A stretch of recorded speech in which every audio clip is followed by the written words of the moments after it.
Hey, Facebook Live. Hello. Good afternoon, everybody. Good afternoon. How y'all doing? How y'all feel out there? Facebook Live. Hey, everybody. So I want to come on and share with you this brief live. I'm going to be talking about the Mothers and Daughters Conference that is coming up in July. Yes, I am promoting it early because I want everybody to mark their calendars. I want everybody to let people in Atlanta know. I want everybody to prepare for my mothers and my daughters for this event. So first of all, I want to segue and shout out to my new vision board. It looks pretty good compared to the old one. The old one, yeah. And so I wanted to come on and share that. So what I'm going to do is I'm going to post, let me log on so that I can post a link in this live so that for those that want to get tickets, hey Paris, you can get tickets to this event. I'm going to put it in the comments so that you can go ahead and prepare. So y'all bear with me as I post this link. Okay. And yeah, I'm not going to be able to pin it from this side. So I'll just from time to time post that link so that people can go get tickets. Now that's my personal link. So it accredits me for the tickets that are bought.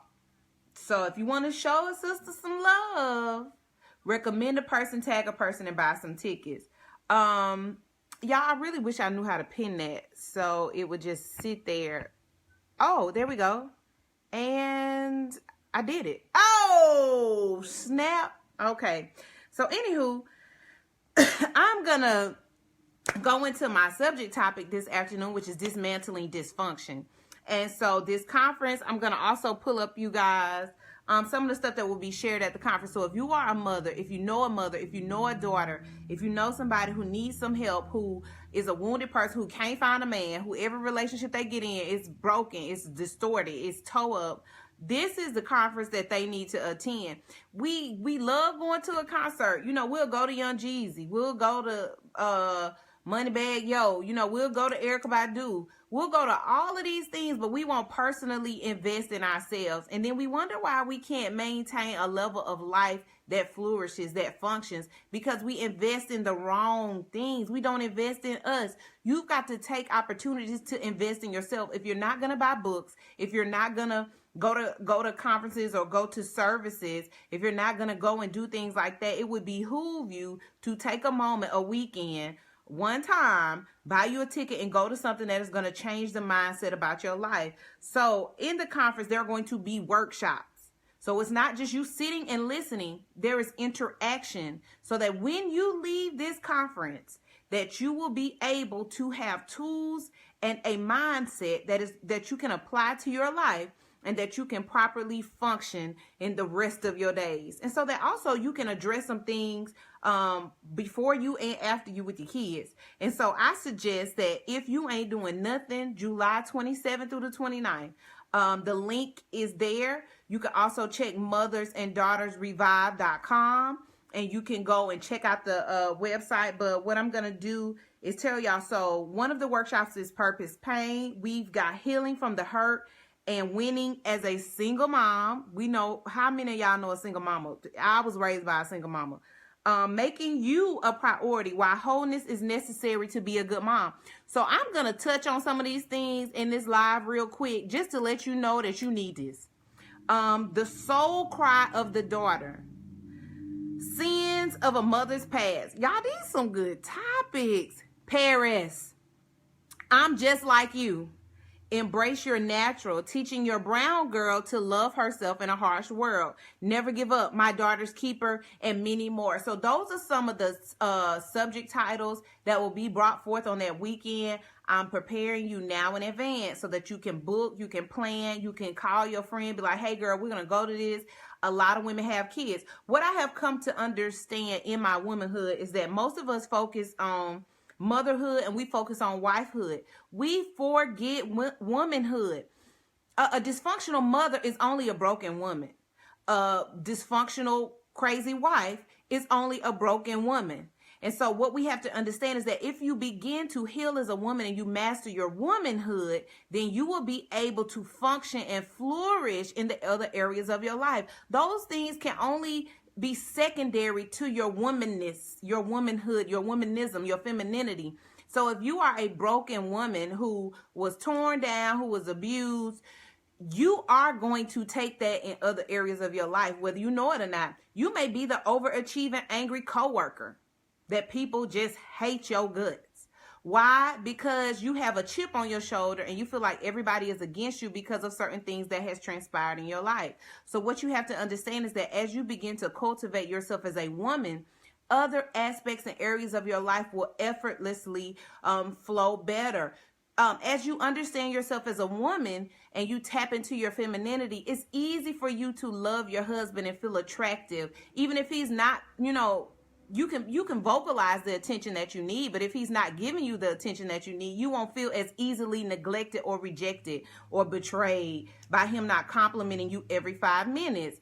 If we know anything about men, based upon experience, conversations, they are one-track people. And sometimes, you don't want to call them an animal, but sometimes men just be zoned in. And, we're created to be multifaceted.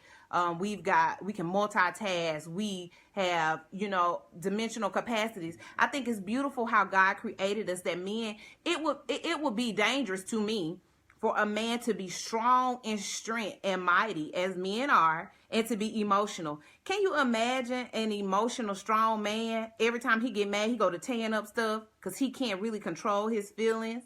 And so, we have that dynamic to be able to balance and make that strength soft, and to make that strength be a little bit more powerful, because women have the ability to navigate beyond the strength and look into a situation or into an issue and be able to create a language that not only when we see a problem, do we call it out and we address it, but we also have the nurturing capability to give the solution to that issue. That's just how we are created. And we get so busy trying to defend that because we've been hurt, we've been taken advantage of, our daddies left us, our mama treated us some type of way because the man that we look like left her. And so we endure some of these life traumas, these life circumstances, and we become so brash and so harsh. And that is not our nature. Our strength is not in our inability to be soft. That's not our strength. One of our strengths is the ability to be soft, to be feminine, to love even when love is not an option. Oftentimes what we do is distort that and pervert it. And if you know what perversion means when you take one thing and turn it to do something else that it was not meant to do. It is not meant for us to nurture mess. It is not meant for us to nurture the unnurturable. We try to make people love us. We try to nurture wrong. Our nurturing capability is put in the wrong in places. And then we have a hard time nurturing the things that want to reciprocate that want to give us that back, because we've become so used to dysfunction. So in order to dismantle dysfunction and to change our habits and to change our ways, we first have to deal with our thought patterns. And to change your way of thinking, you've got to address what caused you to think the way that you do.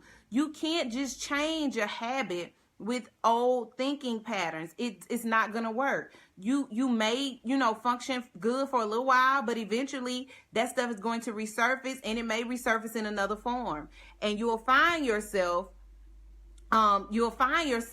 having a problem being able to overcome the dilemmas and the obstacles that you so desire to get over, that you so desire to defeat. If you always are yearning for a relationship and deep down in yourself that you are not ready for one, but you keep giving yourself to people and you keep entertaining men, but you just know that you feel so broken and that you are so scared of love, you have to deal with the thought pattern of why do you keep having to yearn for a relationship that you do not have the capacity to handle. A lot of women do not have the self-esteem for the men that they want. Men are the same way. We love to want somebody that we don't have the self-esteem nor the confidence to have. And so what that relationship does is put us in a very vulnerable, insecure place to where we checking messages. We don't trust who they talking to. We don't trust, and you live in a place of paranoia because you have not got a fulfillment and understanding of yourself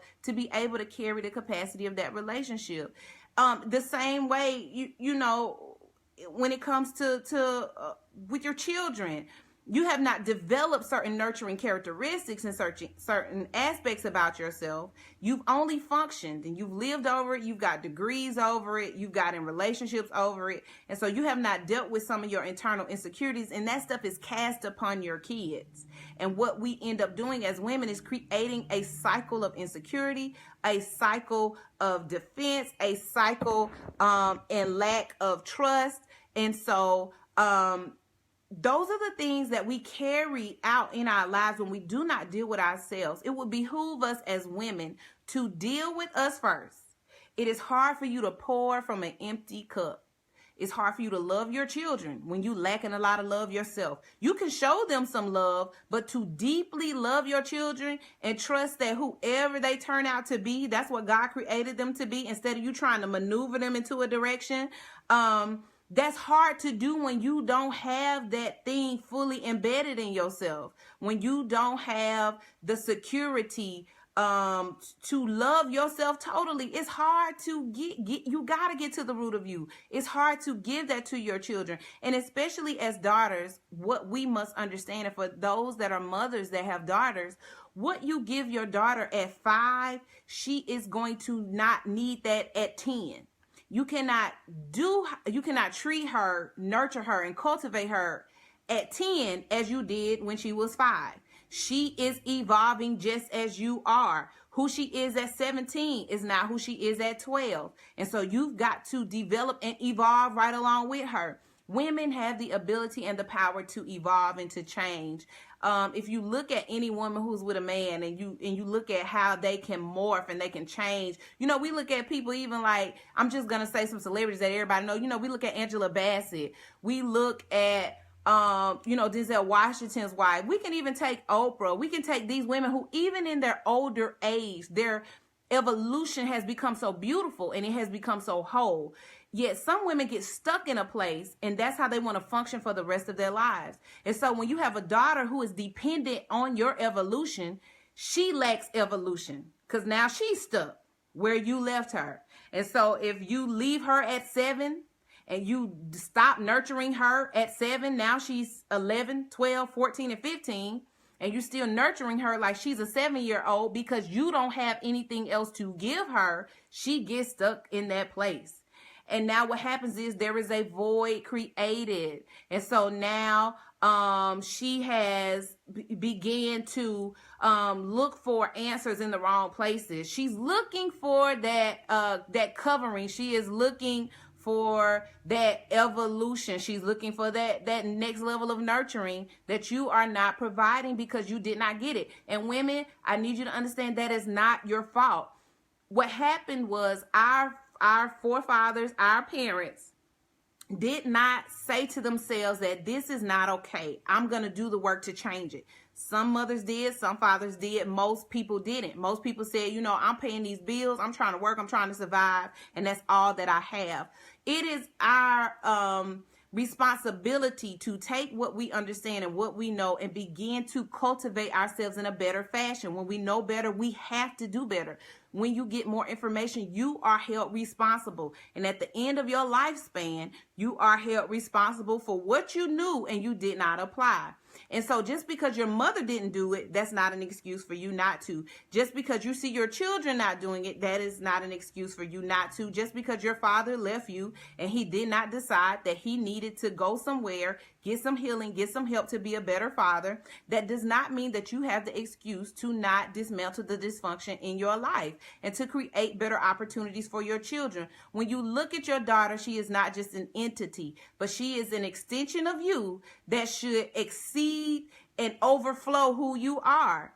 As you are growing, so should she. And as she is growing, so should you. There's a reciprocation of relationship, and it's beautiful how God gives us these natural relationships to show us how he works with us. As we evolve, God changes who he is to us. He does not stay the same. The things that you asked God for at 15 and 16, even at 21, when you were in college and you was going through some changes, and the way that you saw God definitely is not who you see God at 30. And the way that God deals with you is not how he deals with you at 25 and now you are 32. The relationship continuously evolves on both ends. And so in order for us to maximize our experience in our relationships, we have to embrace evolution. We have to embrace change. We have to embrace the work that needs to be done. We need to embrace the work that needs to be done to heal ourselves in the broken places, so that as we move forward in life, we don't cast these dysfunctional patterns onto our children. We don't cast this dysfunctional thinking into our relationships and our marriage. Who you are is not who you should stay. Every day you should grow and you should change. And that as women, we have the ability to grow, change, and still manage. Some people don't have that ability. As women, we have the ability to take something and manifest it into greater. It is hard to do that when you lack the ability to pour. When you have nothing to pour, it's hard to manifest things greater. All you can do is maintain. And so what we don't want to do is become a people who just maintain, but we want to manifest and manage and maximize. That is our goal. That is why the great, omniscient, omnipresent God, as big as he is, as big as you see him, it ain't no way that he created you to be stagnant and to be mediocre. But he created you to dig deep within yourself in the levels of who you are, and to pour out yourself onto the relationships in your life, into your workplace, into your organizations, into your ministry, into your relationships, into your family, and begin to maximize those areas and make it be the best thing that it could be. As women, we are the water that nourishes the flowers, that allow them to grow. We make seeds turn into harvest. That is our ability. We have that nurturing capability. Anytime a woman has lost her nurturing aspect, she has been hurt to the core of herself. And so she has decided that I will cut off that part of me and I will turn ice cold so that I can defend the rest of me that I have left. And they function out of that small place that they have saved, instead of allowing God to come in, nurturing that concrete hard place so that they can use the full capacity of themselves. And so what I challenge each of us to do is to begin to, one, do the self-work. What dysfunctions do you have, and be honest with yourself. You know, fussing all the time, I see why men be leaving women, y'all. Because I'm a woman. Yes, I am. I'm a woman. I love us. But some of us nag. Women get on my nerves. And I'm a woman. I have a grace. I understand. Don't no man want to sit up and hear you. Why they send the food out like this? Why we stopping at this gas station? Why are you putting your shoes on? When you come into a room, the first thing that the woman does is, why your hair look like that? You know, people get tired of that you are always attacking them. Everybody does not have the thick skin for you to attack them every time. And yes, you may love them. Yes, you may care for them. Yes, everything does not need your voice on it. Please understand that mess is aggravating. And I would hope, I would feel that it's aggravating to you to hear your voice all the time about everything. Why are you fussing all the time? What is the divide and the the unsettling within yourself that allows you to be so disturbed by everything? Get you a journal. Put some notes in your phone. If you got to fuss all the time, fuss in the notes on your phone. You know, try something different. Don't nobody want to hear that all day. Your kids don't want to hear that. Your man don't want to hear that. Your job don't want to hear that. Your mama don't want to hear that. So, you know, you've got to figure out what is the issue. Why are you never happy? Why are you so unsettled and beset so easily? Why does everything get under your skin? That's not the world, baby. That's you. You have to figure out why that is a problem. If everything it antagonizes you and it frustrates you and it upsets you, that is an internal issue. That's not an external issue. And oftentimes it's so easy for us to point the finger and be like, "Oh, these people get on my nerves. Oh, this, oh, that." And it's you, baby. Baby, it's you. And so when people shut down and they disconnect, right, Paris? They disconnect, they move on, they ain't bothering you. It's because you done worked them you done got on their nerves. You have got on their last nerves. And no, that is not a personality trait that you should keep. That is not who we were created to be. We are created to nurture, not nag. That is not who we are as women. And yes, there is a feminist movement taking place. I don't need no man. I don't want no man. Listen, it would behoove us to change that language and understand that we do need men. They are very useful. Their strength is needed. Their strength is desired. Their strength magnifies who we are. Their ability to have vision and a mission, is something that gives us an opportunity to nurture and to pour into. We can't, because someone hurt you, does not solidify the fact that you don't need another person. No, you don't need to say that you don't need a man. You just need to say that you don't need a man who hurts you. And so in order for you to avoid that, you've got to get yourself some healing and change your mindset. Change your energy. INNERGY, your energy. Get you some Jesus so that you could get healed and get whole, so that you will stop attracting people who hurt you. In the jungle, when there's a wounded animal, that animal is immediately prey. And that's how it is in this life. If you walk around as a victim and you're walking around wounded and you're walking around always somebody doing something to you, you have become official prey of life. And everything that would come to your life comes to prey on you. And so you eventually turn into this piece of meat that's constantly getting torn apart. And so what you have to do is change the perspective of yourself. If this cuts off, my phone is dying, and we will continue this again. I can't check how much battery life I have left, but I'm hoping it's at a good percentage. But if it hangs up, I love y'all, and we're going to continue this later. But what we have to understand is that we have to change the perspective of us. When you realize that everything is within your power to change, and you change the perspective of life and how people do you, you no longer become a victim. You become victorious. So even if somebody, quote unquote, backstabs you, that still works for your good. Even though, you know, he left you and he left you for another woman, okay. What you must understand is if a man has decided to leave you high and dry, he was not for you. That does not disqualify you as a woman. That does not disqualify you as a companion. That solidified that he was no good. And you should not want anything of no good. That's like a car.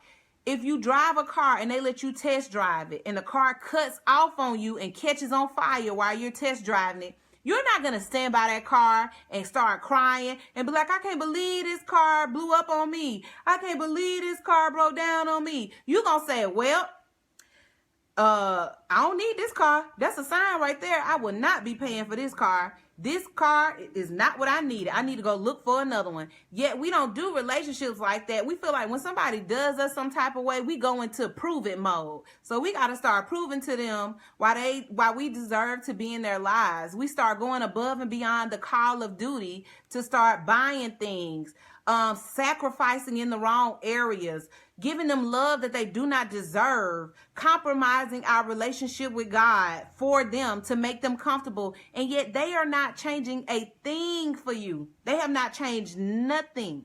Ma'am, I just want to say to you today, he has not changed nothing for you. You've done all of the compromising. And when you have given it 150% and he's giving you 0.1, that is a sign that you are too far great for that situation. I don't care how long you've been in it. I don't care if he bought the house that you live in. If you feel as if you've compromised everything for the relationship, that is confirmation that that person is unequally yoked and unqualified to carry you throughout the rest of your life. That's what that means. There's no shade to you. That don't make you unqualified. That does not make you unworthy. That should confirm who you are. When you see somebody who is subpar, who doesn't have good character, who ain't making good money, who talks to people any kind of way, who don't know how to love right and got all these mediocre character and all of these flaws that are not your job to change, that is confirmation and those are not your character traits. That's confirmation that you are better than that. And you need to be looking in another pool of people.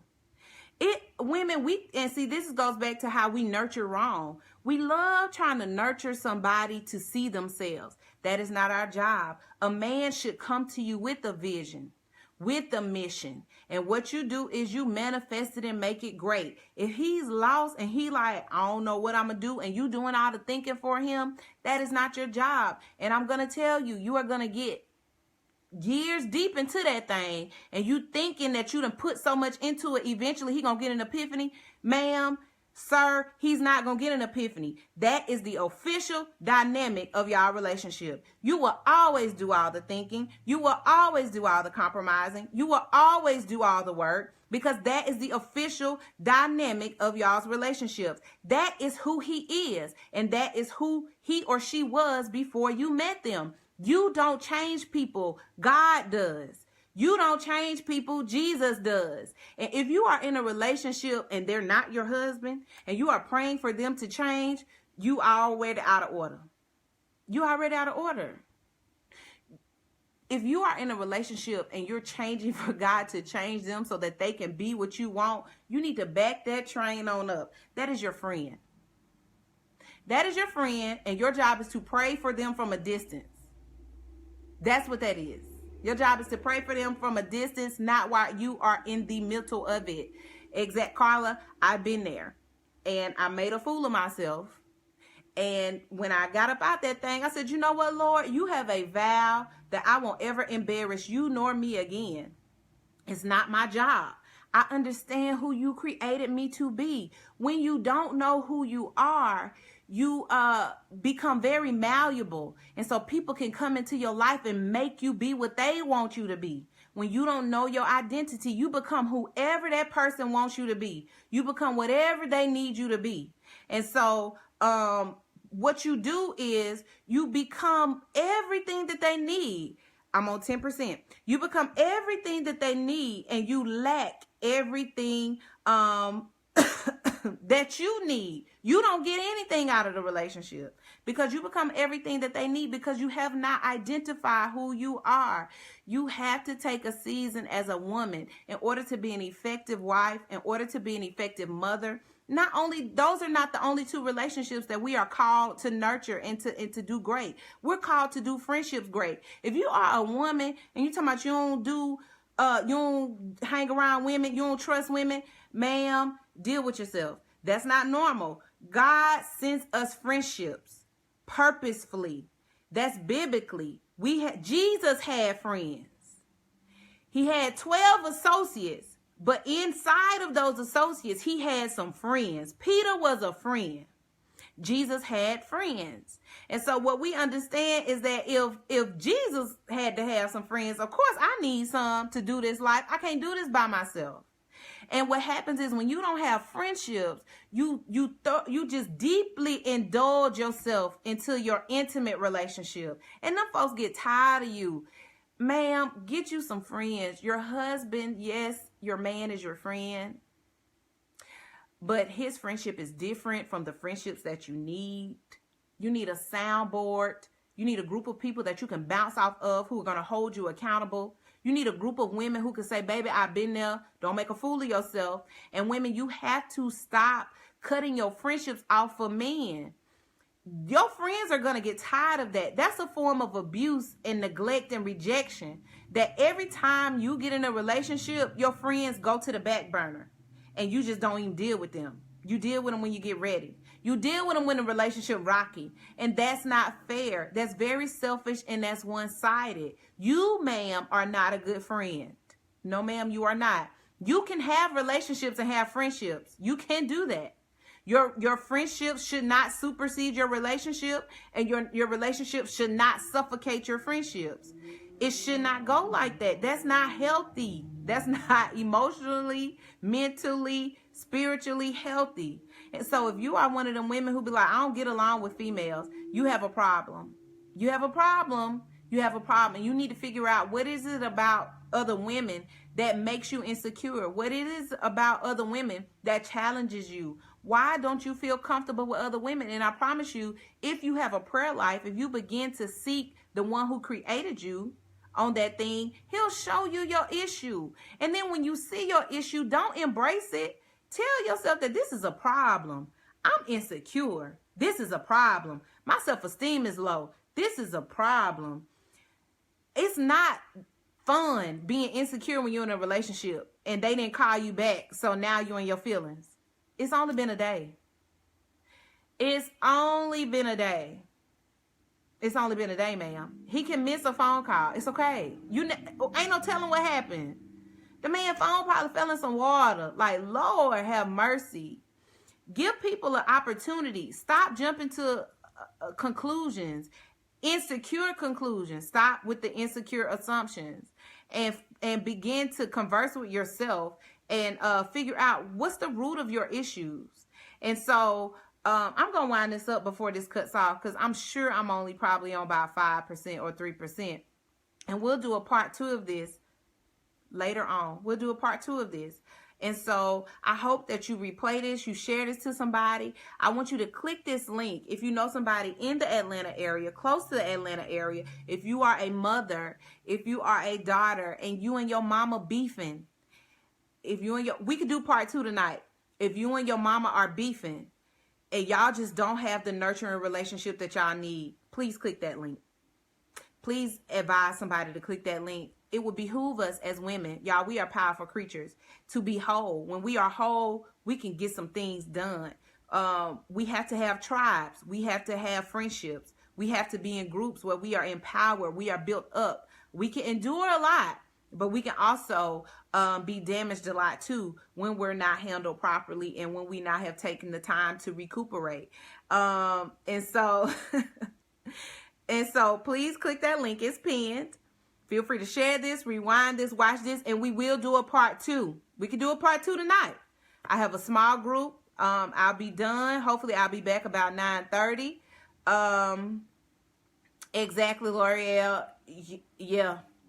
And so part 2 tonight is going to talk about how we can begin to navigate through conversations in dysfunctional mother-daughter relationships. And so as I lead up to this conference, I'm going to come on here. You know, I'm a woman, so I could deal with us better. I'm not really a man. I just have to go by what, has been expressed to me and based upon conversations. And so I'm going to come on here this evening, 9:30, and we're going to do part 2 of this so we can begin to talk about and discuss how we can navigate through some of these tumultuous situations, and how, when you have freedom, you can flow just a whole lot better. I was listening to something earlier. When you don't forgive people, God has a hard time or no time to forgive you. So, forgiveness is a process. And so I just want to leave y'all with that. So click that link, rewatch this, share this, do what it is that you need to do to help somebody out today. Pay it forward. Bless a soul. Help a woman out. If a woman is nagging, help her out today. I'm tired. I can't take no more. So until we do part 2 tonight, y'all have an awesome afternoon, and I'll see y'all later on this evening.